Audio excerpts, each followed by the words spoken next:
नमस्कार दोस्तों। आज की हमारी कहानी का शीर्षक है सास ससुर के शहर आने के नाम से ही बहू का हुआ दिमाग खराब।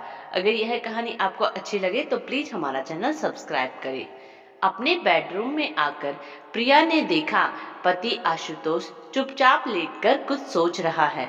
वह भी आकर चुपचाप लेट गई, नींद आंखों से कोसों दूर। थोड़ी देर बाद आशुतोष करवट बदलकर दूसरी ओर मुंह फेर कर लेट गया, जिसे देखकर प्रिया थोड़ी सी आहत हुई। उसने सोचा था कि आशुतोष ने 2 दिन से बात नहीं की, मगर आज तो अवश्य बात करेगा, मेरी बात को समझेगा।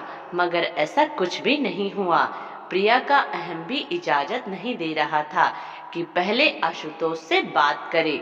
परसों सुबह सुबह की तो बात है, दोनों में माँ बाबूजी को लेकर काफी कहासुनी हुई।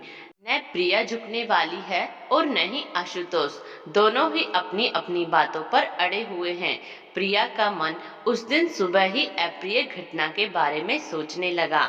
सुबह चाय पीते पीते आशुतोष ने बहुत ही सॉफ्टली कहा, प्रिया, मैंने माँ बाबूजी को गांव से यहाँ बुलाया है वैक्सीन लगवाने के लिए। कुछ दिन हमारे पास रहेंगे, जब तक दोनों डोज कंप्लीट न हो जाए। गांव के डिस्पेंसरी में भी तो वैक्सीन लग रहा है, और फिर आपके बड़े भाई भी तो उनके साथ है, फिर उन्हें यहाँ बुलाने की क्या जरूरत है। आशुतोष, तुम्हें तो पता ही है, दिन भर मैं ऑफिस के काम में बिजी रहती हूँ और रात को फिर आरुषा को भी समय देना पड़ता है। माँ बाबूजी आते हैं तो उनके लिए मुझे अलग से डिनर तैयार करना पड़ता है, क्योंकि दोनों को ही रात को हल्का फुल्का खाने के लिए कहा है डॉक्टर ने। उनको कुक के हाथ का खाना भी तो अच्छा नहीं लगता जो मैं कुक रख लूं। पिछली बार आए थे तो दोनों इसलिए तो नाराज होकर चले गए थे गांव कि मैं उनका ठीक से देखभाल नहीं कर पाती हूँ। फिर आएंगे तो मुझसे शिकायत होगी दोनों को। सचमुच आशुतोष, आजकल काम का प्रेशर इतना ज्यादा है कि बिल्कुल भी समय नहीं दे पाऊंगी उनको। बहुत मुश्किल से मैं आरुषा को थोड़ा सा वक्त देती हूँ। दिन भर तो नैनी के भरोसे छोड़ देती हूँ, पर शाम को तो नैनी भी चली जाती है। तुम्हें तो सब कुछ पता है, फिर ऐसा फैसला क्यों ले रहे हो। प्रिया, 1 महीने की तो बात है, 1 महीने थोड़ा एडजस्ट कर लेना। दोनों डोज कंप्लीट होने के बाद उनको फिर गांव भेज देंगे। वैसे भी उन्हें गांव में रहना ज्यादा पसंद है, वहां पर भाभी उनका बहुत ध्यान रखती है और भैया भी कभी कोई कमी नहीं रखते। मैं उनका छोटा बेटा हूँ, मेरा भी तो कर्तव्य बनता है उनकी देखभाल करने का। हर महीने अच्छा खासा फंड उनके अकाउंट में ट्रांसफर कर देते हो। क्या यह कर्तव्य करना नहीं हुआ? और क्या करना चाहते हो? केवल फंड ट्रांसफर करने से ही कर्तव्य पूरा हो जाता है क्या? उनकी सेवा करना भी तो मेरा कर्तव्य है। अगर 1 महीने यहाँ पर रहेंगे और वैक्सीन लग जाएगा तो मेरे मन को भी थोड़ी शांति मिलेगी। जब देखो तुम माँ बाबूजी करते रहते हो। कभी मेरे बारे में भी सोचा करो आशुतोष। सुबह से शाम तक मैं केवल भागती रहती हूँ। मैं भी तो एक इंसान हूँ ना, सब मुझसे और नहीं होता। अगर तुमसे नहीं होता तो नौकरी छोड़ दो। मैंने तो तुम्हें कभी प्रेशर नहीं दिया कि तुम्हें नौकरी करनी ही है। मैं भी अच्छा खासा कमा लेता हूँ। तो क्या लेडीज केवल पैसे के लिए नौकरी करती हैं?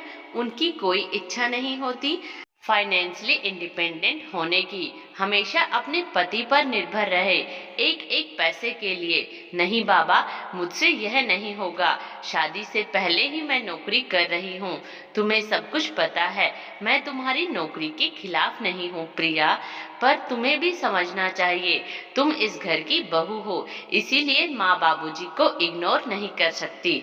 तुम्हें याद नहीं है, जब आरुषा का जन्म हुआ था मेरी मम्मी ने कितनी देखभाल की थी तुम्हारी। आज तुम इतनी कैसे बदल गई? यह सब तो सभी सास करती है, इसमें क्या बड़ी बात है। फिर बहू को भी चाहिए कि सास ससुर को इग्नोर न करे। अगर पति से प्यार है तो उनके माता पिता को भी सम्मान देना चाहिए। मैंने उनका कब असम्मान किया? असम्मान नहीं किया मगर टेक केयर भी नहीं करती हो। वो लोग आते हैं तो तुम दिल से वेलकम भी नहीं करती हो। सोचो, अगर तुम्हारी भाभी तुम्हारे माता पिता के साथ ऐसा ही करे तो तब कैसा लगेगा तुम्हें। तुम तो मुझे इमोशनल ब्लैकमेल करना चाहते हो आशुतोष। मैंने ब्लैकमेल नहीं किया, केवल एक उदाहरण दिया है। माँ बाबूजी इस महीने आ रहे हैं, मैंने तुम्हें बता दिया। बाकी तुम्हें जो करना है तुम्हारी मर्जी। आशुतोष तेज कदमों से घर से निकल गया था और लौटकर भी मुझसे बात नहीं की। खाना खाते समय भी बिल्कुल खामोश रहा। अचानक प्रिया का मोबाइल बज उठा तो देखा मम्मी का फोन है।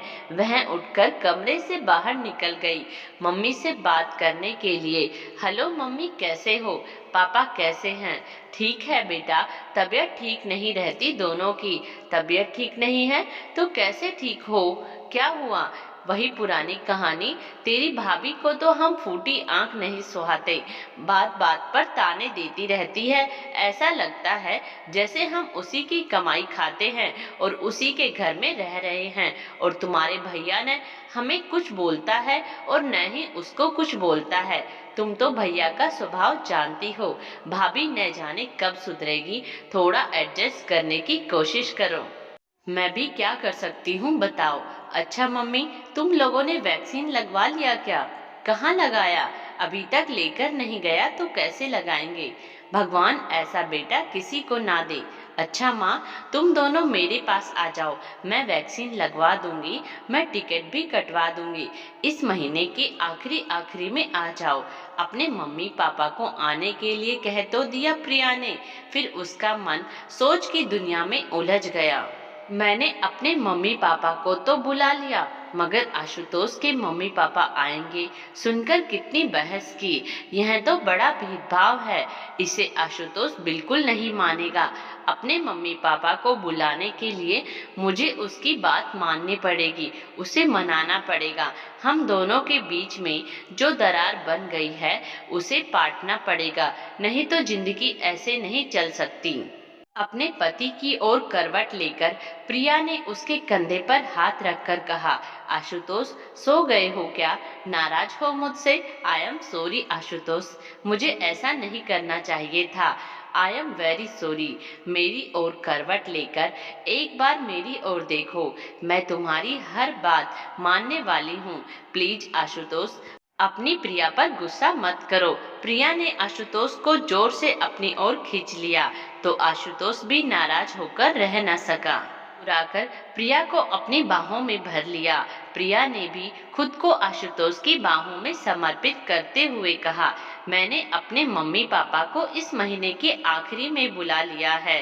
उनको भी वैक्सीन लगाना है। तुम भी माँ बाबूजी को बुला लो, चारों को एक साथ वैक्सीन लगाने ले जाएंगे। कुछ दिन चारों मिलकर रहेंगे तो उनको भी अच्छा लगेगा। अच्छा, जो तुम्हारी इच्छा है कर लेना।